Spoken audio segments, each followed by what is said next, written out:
Hi, and welcome back to Bean Talk. Today we have a very, very special guest here. We have Martin Wölfl here for the second time, but now as the World Brewers Cup Champion. Martin, thank you so much for taking your time and coming by again. Thank you so much. A pleasure to be here and be back. Yeah. And thank you for the invitation. Really looking forward to talk with you and have some fun.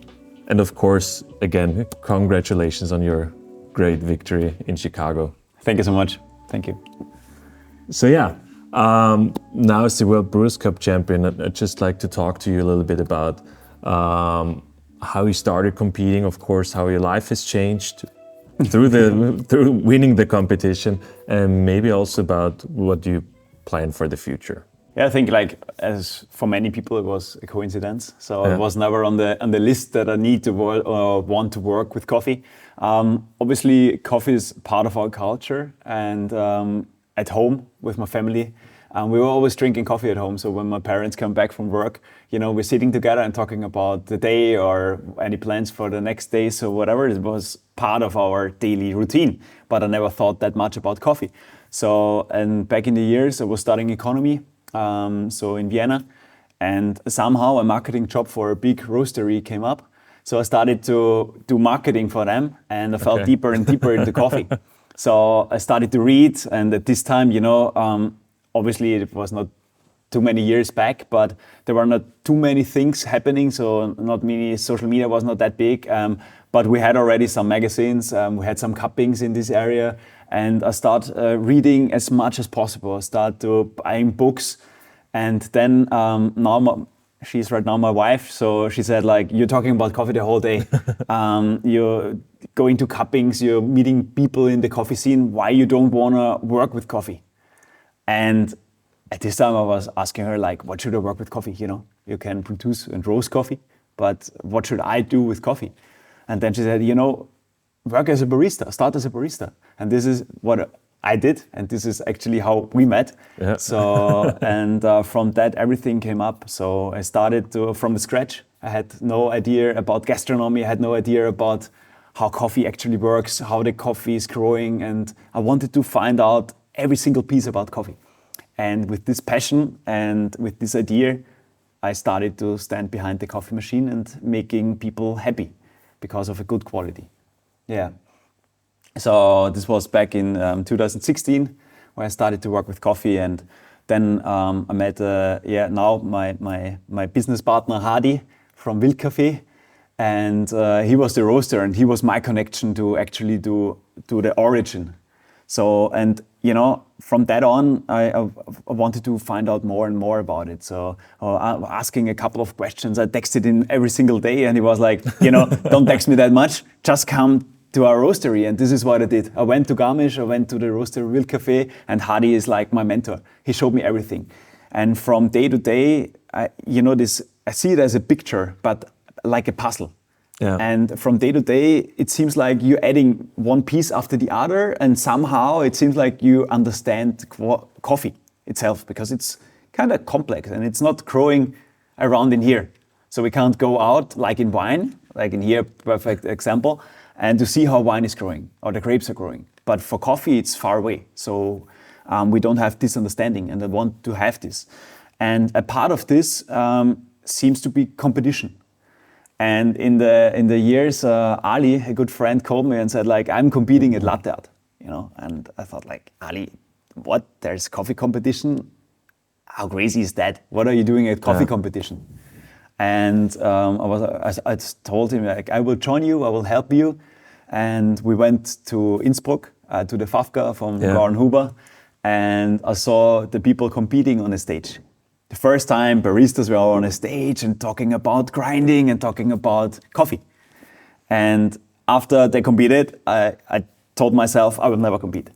Why should I compete? Why should I brew coffee for people I don't even know? So I was not understanding it. But from this on, competition was a part of my work, because I understand that competition is actually something where we can learn. Yeah. It's amazing. And also, since we work together, I've known you for some time, and it's something that you can really see and feel when you work around you or even talk with you about coffee, that you're just super passionate about the whole thing.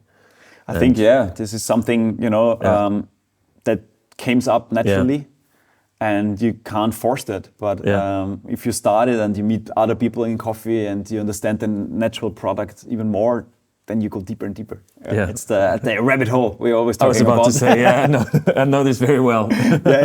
And somehow we are all part of this, so it's good to be. So you just talked about competition, how you first started the FAFCA in Innsbruck. I mean, I totally understand that at some point you want to start competing. I've also felt that urge. But how did you decide on Brewers Cup out of all competitions? So filter coffee was the coffee I was always drinking with my parents.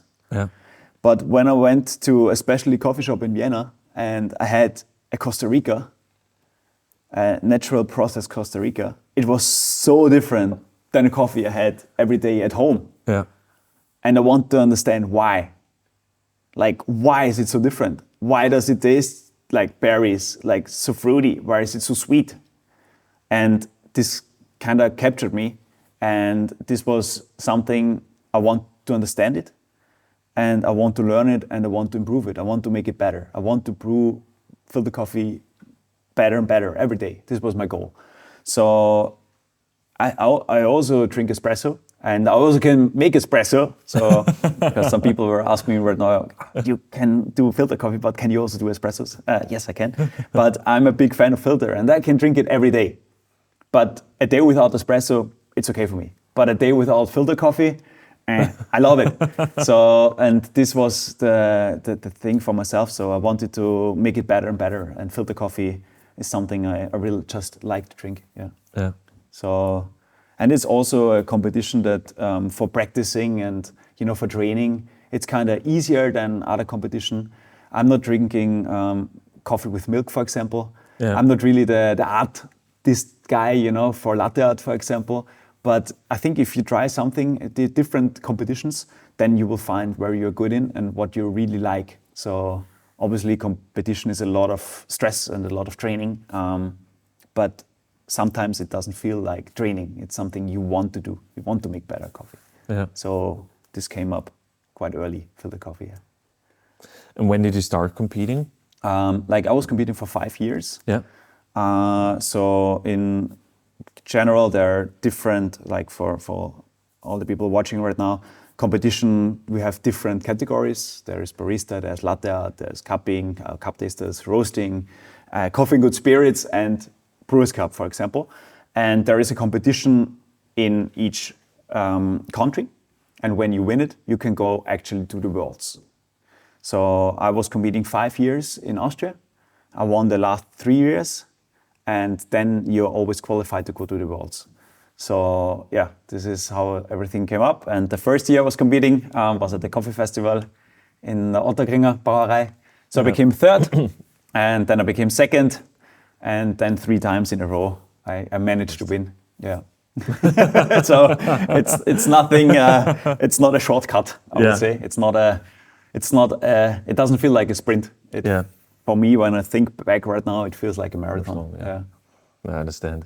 So but it's a great learning process. And so now qualifying for Chicago for a 3rd time, how does one prepare for this kind of event, for a world championship in brewing coffee? So actually it doesn't feel like there is one button where you press and you start, and there is no button to press to end. So for myself, it feels like a constant training, a constant proof. You want always improve. And when you're in this competition mode, and when you're going for the nationals and then to the worlds, you're always thinking about it. So there is, you go for a run or you go hiking and you think about the next theme maybe for your competition, or think about the next coffee or the next work flow for the competition. But it's an ongoing process. So that means as soon as you decide to compete and as soon you decide to present yourself on a stage, show what you know about coffee, then you're already learning. And then that's the perfect best thing that can happen actually, because you're jumping out of your comfort zone and you need to present your skills. So this learning process starts actually with signing in competition for myself. And so after that, as we talked, like Chicago was the third time at the World. So for this time, I already know how Worlds are working. It's a different game than the Nationals, for example. It's like a pressure, it's a different country. There are 41 competitors. It's like you're going in a different country. You need to get comfortable there. You need to bring the coffee there. You need to roast. So actually there are coming many, many things together. And in Chicago, this works really well. But in total, for myself, that helped me the most is like thinking about why I'm competing and why someone should listen to myself on a stage. Like, what is the story you want to share? And what is the coffee you want to present? And the preparation is a lot about brewing skills, about sensoric skills, about bringing the right people together. But it's not like we see it as a professional sport, you know? So you need to be in good shape. Like also your mindset, physically, you need to be fully there because you just have 10 minutes. Yeah. So this is also something I just added after I like to Chicago, like a lot of breathing techniques, for example, a lot of yoga workouts, you know, about of visualizations. All of this is a part or was a part of my routine to get like to 100% focused on the stage, to be really present and to be really there. So yeah, and then it's a constant movement. So you find the coffee. I found a beautiful, wonderful coach, Janine. So she helped me to bring everything together. You're sourcing for a coffee, you find the coffee, you work on your routine, you find tools, your brewing gadgets, and then one after the other, you're working out a recipe, you're working out the roast profile. Then you need to fix the water, the brewing water. Then you're playing around with like brewing gadgets, with water gadgets, I wanted to say. Yeah. And these days we have wonderful gadgets and equipment in our hands to make coffee even better. So it's like step after step. And they're like, I don't know, let's say, if we have a time, it's around 6 months or 4 to 6 months. Wow. Directly working every day. Yeah. Then you said, okay, now is Chicago and now is like the main focus. Yeah, it's very intense. It's quite intense. Yeah. Lot of time, a lot of effort you need to put in, and some holidays you maybe need to skip. So, and weekends. But yeah, it's worth it, definitely. It doesn't matter if you win or not, but you learn. That's the most important. And then when you were in Chicago, I mean, I was watching a live stream of your competition, as well as the announcement, of course. Did you have any idea that you could win? Was it a surprise to you, or did you know that your final round was everything went perfect and you were expecting a good result? I mean, it's hard to say. So obviously, everyone who is going there wants to win, and everyone is giving the best they have. And for this year in Chicago, I want to do the thing what I enjoy the most, together with Janine. So we want to find the coffee that we just love. We want to find the story we just love to share. We just wanted to do, and I just wanted to do the thing like what I wanted to do. Because in Athens, like the year before, I was training really hard and it was a lot of effort, but I became second to last, you know? So, and this quite hurts if you're preparing and you put so much effort in. It feels like you failed somehow. And so I decided to compete again, and I decided to make it and to share the story I or we as a team want to share. So we did everything that we enjoyed the most. That means we had a lot of fun. We enjoyed the practicing even more.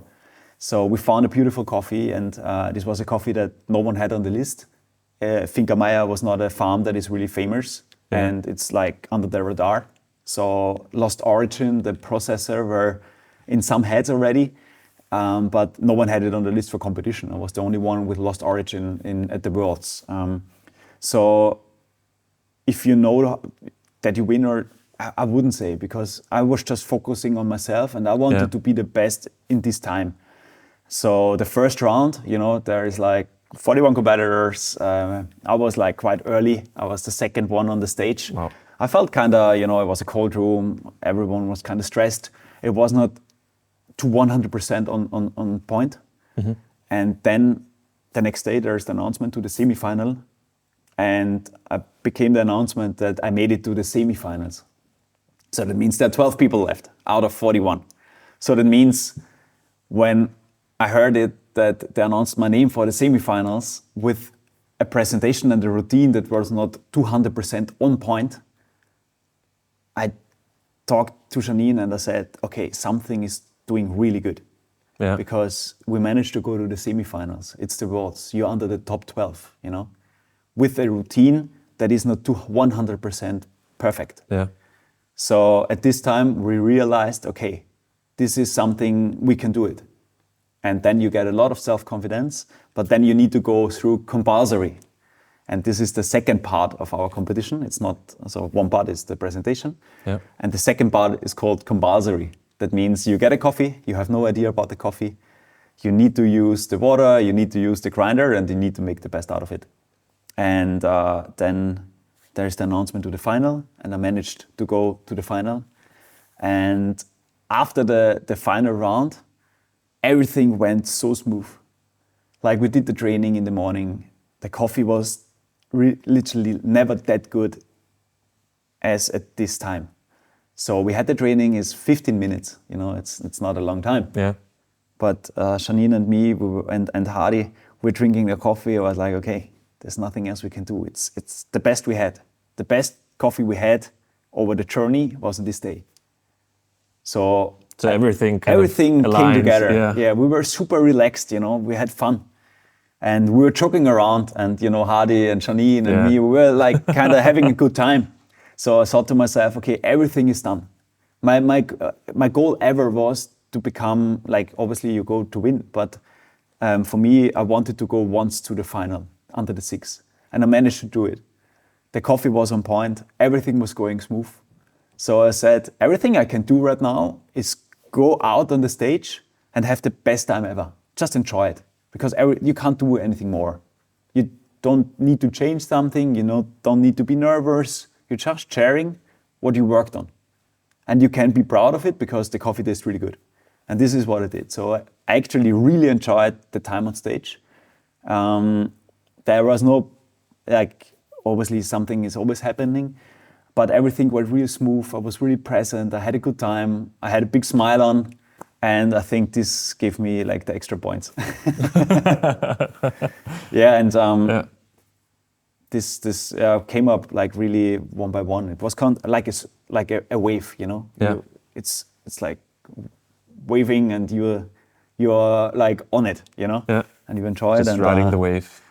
But, also after this, it went good, but I couldn't say, okay, I need to win because there are so many good competitors. Yeah. And actually there was one moment and where I was thinking quite a lot was in the announcement. It was, we were just standing there with 2 people left, and this was the first moment I realized what's just happening. There are just 2 people left, and I was like, okay, what is happening if you win right now? So what is happening if they announce your name? And this was the first moment I realized what's going on here, because the announcement is like, it's like the many people, a lot of cameras, lights, and you're just listening to one voice and waiting for your name. Yeah. But it's a nice experience. You can imagine becoming the world champion. So now, after winning the world championship, how has your life changed? What have you been up to since then? Yeah, so directly after the announcement, all the world champions came to my side. I was like, enjoy it, enjoy every second. Yeah. There would be completely new things going on, and I was like, cool, I'm ready. but obviously you don't have an idea what's going on afterwards. So there are so many people that want to talk to you. There are invitations, and there is right now, like in 2024, there were like many more travels than ever before. So we had the opportunity, like it means me and Hardy, so from Wildkaffee, we decided to do the things together and go to the cities, go to the countries. And so we had the opportunity to visit so many new countries, meet so many nice people. I could never thought about going to Taiwan or to Korea for coffee, and that you have masterclasses there. So these were all things that came up, like invitations for events, masterclasses, talks. Then you're working on new products, brewing gadgets, brewing devices. You have the opportunity to go to the facility of a grinder, to see how a grinder is built, and to work together with them on a new product, on research, on developing something new. And this is something where you can right now put your energy and your effort in to make something new and to improve how to brew coffee. And so I was not really thinking about what's going on, but we had like a couple of tours. We went to China, went to Korea, as I said, to Hong Kong. And how is it for you? I mean, I went to Taiwan a year ago together with Luki, and just the coffee culture there, and how like all the champions are rock stars there. So how was it for you going to a different country and being recognized? Yeah, this is also a new experience. So I had some key moments, I would love to say, because like 5 days after I came back from Chicago, we went together to Korea. And I went together with Nucleus, with Sam, and we have a fantastic, cool, really nice team there. And this was the first time, where actually I was understanding what's going on there.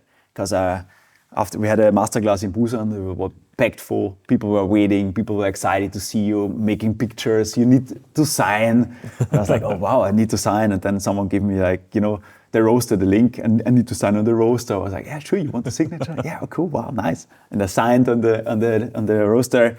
And then we were traveling to Busan. Yeah. And I arrived in Busan with 2 suitcases. One was just, or the 1.5 was just brewing equipment. And I arrived there, I was standing lost on the street because I couldn't find my hotel. And like 2 people were going around. I was like, oh, hi, you're the champion. Can we take a picture? I was like, what? You're standing, it was just on the street. Yeah, you're standing in Busan, in Korea on the street, and people asking you for a picture. I was like, oh, wow.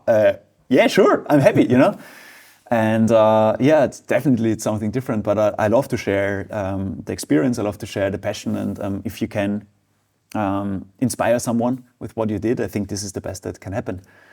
And other moments, if you go to Jakarta or Taiwan, there's a huge crowd that is waiting for you, that is happy to see you, happy to meet you. And this is something I enjoy, not because of standing in a crowd, but enjoy to share a story, to motivate people to do something new. Doesn't mean that it needs to be coffee, but I want to inspire and motivate people jumping out of the comfort zone, because then you're learning something new.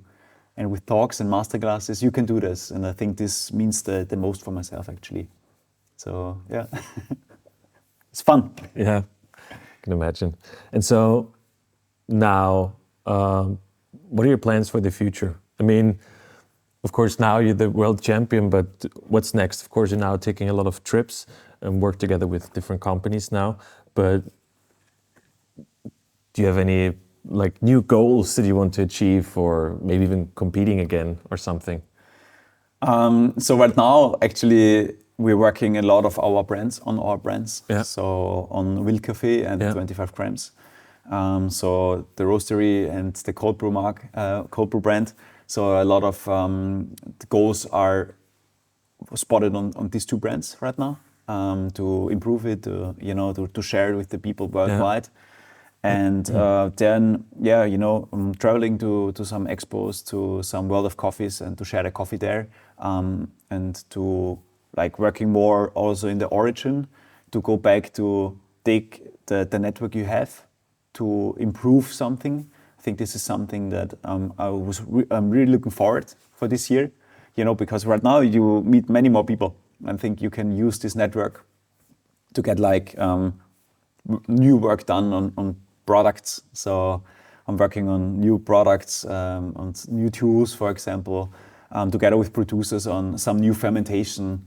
We just went to India, for example, with the guys from Hoysala. We're working on new fermentation methods because of a network or because of friends you met or something. And I think this is something I'm always also want to do this year. Your question about competition, I have no idea right now, actually. Yeah. So it's not on the list that I need to compete as soon as possible. But if there is something coming up that catch me, I'm getting ready. I think somewhere there's always this urge. You know that you have the feeling, and when you have this competition mode, then it's somewhere in, and I still need to see. Yeah. Right now, I don't want to think too much about competition and if I'm competing, but never say no. Yeah, okay. I would say. Yeah. So. And so maybe on the topic of competition, I have one last question for you. For people that are just now starting off with coffee or thinking about competing, do you have any tips for them? So, sorry. The first tip is just do it. So it's as simple as that. Yeah. Just do it and jump out of your comfort zone. Just sign in for the next competition, and it's easy to sign in and to go. So there's nothing you can lose. And this is the tip I would love to share. There is nothing you can lose. There is always something you can win, because you're always learning. And be ready for mistakes. This is a tip as well. So you will make mistakes. Everyone is doing mistakes. But I think as soon as we're learning from the mistakes, you're getting better. And when you start to compete, like obviously read the rules. Yeah, this is like the most important. So read the rules. Yeah. I also did a couple of mistakes regarding this one. So without reading the rules, don't compete. So it's like a booklet, but you can do that. Upsides from reading the rules, think about why you're competing. For whom you're doing this and what is your goal out of it. And then ask people who just competed. Get some inspiration. Get some knowledge from the people. I did the same. I was asking as many people as I could find to give me ideas, to talk about the mistakes and everything. So yeah, ask people about their knowledge of competition, and then just start. Find the best coffee you can find, work on your brewing, and have a lot of fun. I think this is something we sometimes forget a bit when we are competing. Yeah. And also for myself, when I think back over the years, sometimes I just wanted it too much. So there's too much pressure, not from the outside, I mean from the inside, just for myself. And then there is the spot where this pressure takes over and you don't enjoy it that much anymore. And I think this is something that shouldn't be forgotten. It's like, enjoy it, have fun, and have a good time as well on the stage. And I think these are the tips I can share. Very nice, very inspiring. Maybe I have to sign up now. Do it. Yeah, we can do it together. It'll be fun. We'll find a competition What together. would be the competition for you? I don't know. I always wanted to compete in latte art. Yeah. I don't have too much practice at the moment. I don't know. Maybe coffee and good spirits or something. Okay, nice. Yeah. Oh, yeah. Oh, that's also interesting. Yeah. Cool. Yeah, but I think sometimes, we're looking for reasons why we don't compete or why we do something new. And we find obviously too many reasons why nothing can do, or we just can't do it. Yeah. And sometimes if you signed in, it's logged in. Yeah. So you can't check it out. You can't just check out. You need to and did not finish is not an option. Yeah. So you need to go and do it. Yeah. Okay. So Martin, thank you very much for stopping by. And also in the next video, Martin will talk to us about his performance on stage and everything about the coffee and brewer he used, etc. So I'm really looking forward to that. I hope you as well out there. And yeah, that's it for today. Drink loads of good coffee and see you next time. Bye. Thank you so much. Bye.